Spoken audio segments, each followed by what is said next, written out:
बिहार विधानसभा के मानसून सत्र में शिक्षा व्यवस्था को लेकर सरकार विपक्ष ही नहीं सत्ता पक्ष के भी निशाने पर रही। विश्वविद्यालयों में कर्मियों की भारी कमी, अंबेडकर आवासीय विद्यालयों में शिक्षकों के रिक्त पद, हजारों स्कूलों के बिना भवन और डिजिटल शिक्षा की बदहाल व्यवस्था जैसे मुद्दों पर सरकार से जवाब मांगा गया। सदन में सरकार ने कई अहम आश्वासन दिए हैं। ये रिपोर्ट देखिए।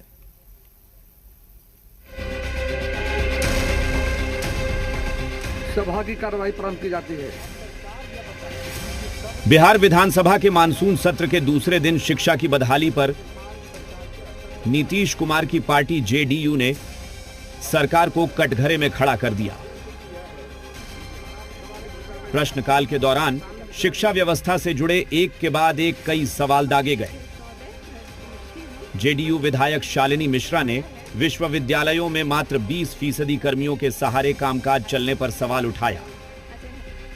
पूछा कि 20% कर्मियों से कॉलेज में काम कैसे होगा। सवाल मिला, जल्द नियुक्ति की जाएगी।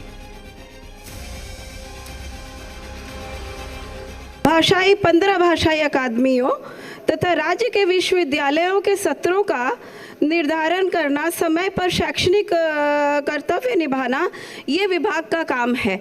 तो क्या सिर्फ 20%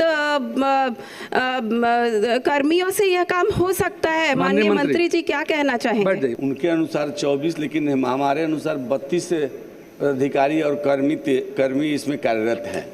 क्योंकि सबको पता है अध्यक्ष महोदय की निकट कुछ दिन पहले ही शिक्षा विभाग से विभाग अलग हुआ था, तो बाकी जो पदाधिकारी हैं, कर्मी हैं, उनकी कमी पूरा हो इसके लिए सामान्य प्रशासन विभाग से अनुरोध किया गया है महोदय, और मुझे लगता है ये कमी जल्दी पूरी कर ली जाएगी।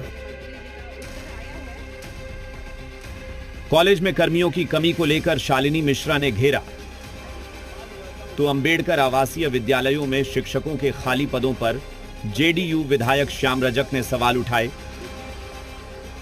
पूछा 62% शिक्षकों की खाली पदों से पढ़ाई कैसे होगी। जवाब मिला, बहाली के लिए बीपीएससी को प्रस्ताव भेजा गया है। कि बाबा साहब भीमराव अंबेडकर आवासीय विद्यालय की जो निर्माण हुआ था उस समय यही दृष्टि थी कि जो अर्थहीन बच्चे हैं उनको शिक्षा से जोड़ा जाए, लेकिन अभी तक 62% शिक्षक नहीं है। जब 62% शिक्षक नहीं है तो उन बच्चों के पढ़ाई का क्या होगा? और ये कह रहे हैं कि अधियाचना की जा रही है बीपीएससी को। अब यातना ही होती रहेगी तो बच्चे क्या करेंगे, कैसे पढ़ेंगे? इस प्रकार वर्तमान में संचालित आवासीय विद्यालयों में कुल 2406 पद स्वीकृत है, जिसके विरुद्ध कुल 1290 शिक्षक कार्यरत है। विभाग द्वारा बीपीएससी टीआरई 4 के माध्यम से नियुक्ति हेतु कुल 1048 पदों की अधियाचना बिहार लोक सेवा आयोग को प्रेषित की गई है। शेष पदों को प्रोन्नति के निर्धारित है। जो ही बिहार, चूंकि बीपीएससी के माध्यम से शिक्षकों की बहाली होती है, बीपीएससी की अधियाचना हम लोग भेजते हैं।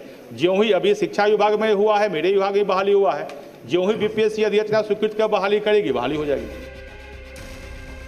मामला बढ़ता देख मुख्यमंत्री सम्राट चौधरी ने आश्वासन दिया कि 1 महीने के भीतर प्रतिनियुक्ति के आधार पर शिक्षकों की व्यवस्था कर दी जाएगी। अध्यक्ष महोदय, ये अति गंभीर है। इसको जो माननीय मंत्री जी ने कहा है वो भी सही है, और माननीय सदस्य की जो चिंता है वो भी गंभीर। इसलिए मैं शिक्षा विभाग से विशेष तौर पर इसके मॉनिटरिंग करने के लिए कहता हूँ, और 1 महीने के अंदर वहाँ पर प्रतिनियुक्ति के आधार पर सभी शिक्षक उपलब्ध करा दिए जाएंगे।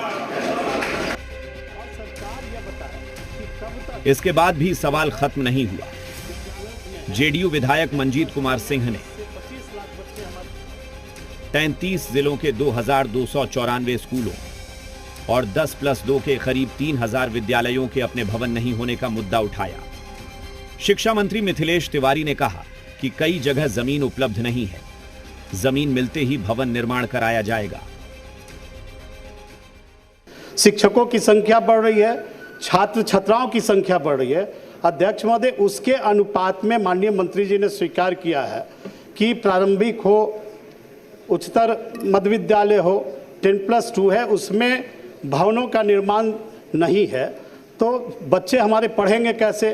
और सरकार यह बताए कि कब तक जो है विद्यालयों के भवन का निर्माण सरकार के स्तर से करा दी जाए। वस्तु स्थिति यह है कि बिहार में जो प्राथमिक विद्यालय हैं उसमें से कई विद्यालय ऐसे हैं जिनके पास अभी तक भूमि नहीं है। अध्यक्ष महोदय, हमने विभाग को निर्देशित किया है कि भवन विहीन एवं भूमि विहीन विद्यालयों की सूची तुरंत बनाकर दें।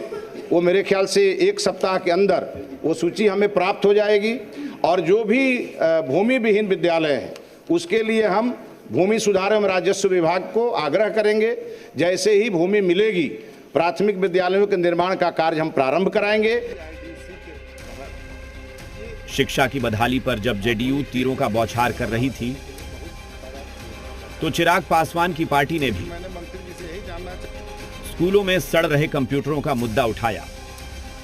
जवाब मिला, 15 अगस्त तक सभी कंप्यूटर को ठीक करा लिया जाएगा। बहुत सारे कॉलेजों में कंप्यूटर एकदम पड़ा हुआ है। जाने के बाद देखने पर मतलब पीड़ा होता है कि एकदम उसके लगता है कि धूल 1-1.5 परत हो गया, वो एकदम मतलब कबाड़ खाना में बदल गया है वो। लेकिन मैंने मंत्री जी से यही जानना चाहते हैं कि वो योजना समाप्त हो गई है तो एकदम उसको पुनः चालू कराया जाए, क्योंकि आज के डेट में अब तो हम सदन में भी चाहेंगे AI का भी बढ़ावा होना चाहिए स्कूल कॉलेज और डिग्री कॉलेजों में। तो ये पुराना जो योजना हमारे पूर्व के मुख्यमंत्री जी का बहुत बड़ा ड्रीम है, वो मतलब एकदम देखने पे पीड़ा हो रही है। माननीय सदस्य की चिंता एकदम जायज़ है। यह योजना 2012-13 की स्वीकृत योजना है और ये बूट मॉडल के तरह इसको चलाया गया था। BSIDC के माध्यम से ये कराया गया था। और महोदय, ये बात सही है कि बहुत सारे विद्यालयों में कंप्यूटर ले जाके रख दिए गए। इसका मैंने भी जांच करा करके और इसका रिपोर्ट मांगा है। इसलिए हम माननीय सदस्य को यह बताना चाहते हैं कि 15 अगस्त तक सभी विद्यालयों में ये योजना प्रारंभ कर दी जाएगी। सदन में शिक्षा व्यवस्था से जुड़े मुद्दों पर सरकार ने नियुक्ति, भवन निर्माण और डिजिटल शिक्षा को लेकर कई वादे किए हैं। अब निगाह इस बात पर रहेगी कि ये घोषणाएं जमीन पर कितनी जल्दी और कितनी प्रभावी तरीके से लागू होती हैं। रजनीश, जी मीडिया, पटना।